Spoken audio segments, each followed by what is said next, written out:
भाजपा की सरकार है। ऐसे में आप नेता लगातार अब भाजपा पर हमलावर हैं। तो वहीं इसी बीच दिल्ली में प्रदूषण के आंकड़े कम दिखाने के लिए बीजेपी सरकार पर बड़ा आरोप लगा है। आम आदमी पार्टी के नेता सौरभ भारद्वाज ने खुलासा किया कि बीजेपी ने प्रदूषण के आंकड़े कम दिखाने के लिए धोखाधड़ी की है। उन्होंने दावा किया कि सरकार ने जंगल और हरे भरे इलाकों में 6 एयर क्वालिटी मॉनिटरिंग सिस्टम लगाए ताकि प्रदूषण का स्तर कम दिखे।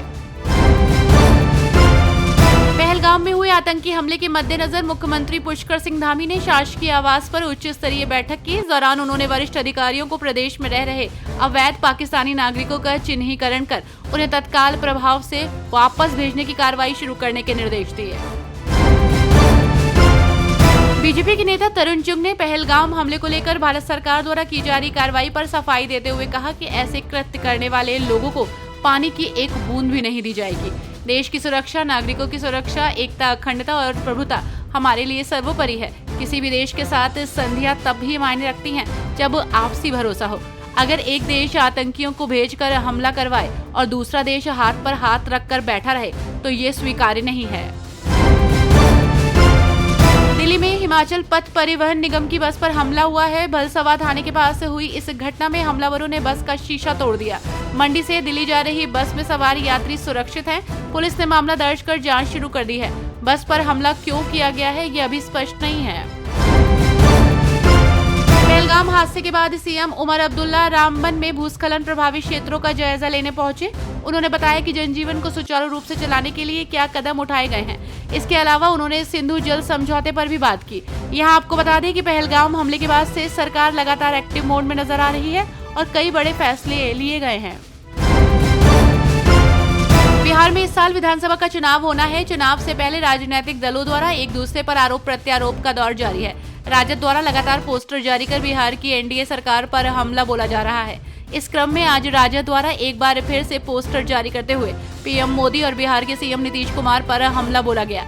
पोस्टर में सीएम नीतीश कुमार और पीएम मोदी की तस्वीर लगाई गई। इसके साथ ही पोस्टर में लिखा गया कि एक तरफ देश मातम मना रहा है, दूसरी तरफ रैली, जनता सब याद रखेगी। कलकत्ता हाई कोर्ट ने बंगाल की एक निचली अदालत द्वारा एक आरोपित को दोषी ठहराने और सजा सुनाने के पहले के आदेश को निलंबित करते हुए कहा कि पीड़िता के स्तन छूने का प्रयास यौन पॉस्को अधिनियम के तहत केवल गंभीर यौन उत्पीड़न के आरोप का समर्थन कर सकता है, न कि दुष्कर्म के प्रयास का। पाकिस्तानी नागरिकों को वापस भेजने के मुद्दे पर बोलते हुए कर्नाटक के गृह मंत्री डॉक्टर जी परमेश्वर ने कहा कि राज्य में रह रहे पाकिस्तानी नागरिकों को तुरंत वापस भेजा जाएगा। उन्होंने ये भी कहा कि सत्यापन प्रक्रिया चल रही है और राज्य में अवैध रूप से रह रहे लोगों के खिलाफ कार्रवाई की जाएगी। जेडीयू के नेता राजीव रंजन ने पहलगाम आतंकी हमले का जिक्र करते हुए कहा कि धर्म के आधार पर घाटी विभाजित नहीं दिखी। उन्होंने कहा कि इस घटना के बाद कश्मीर के लोग आतंक के खिलाफ सड़कों पर उतरे और दशकों बाद ऐसा दृश्य देखने को मिला जब सभी लोग एक स्वर में आतंकवाद के खिलाफ खड़े हुए। राजनेताओं को इसे धर्म से जोड़कर नहीं देखना चाहिए।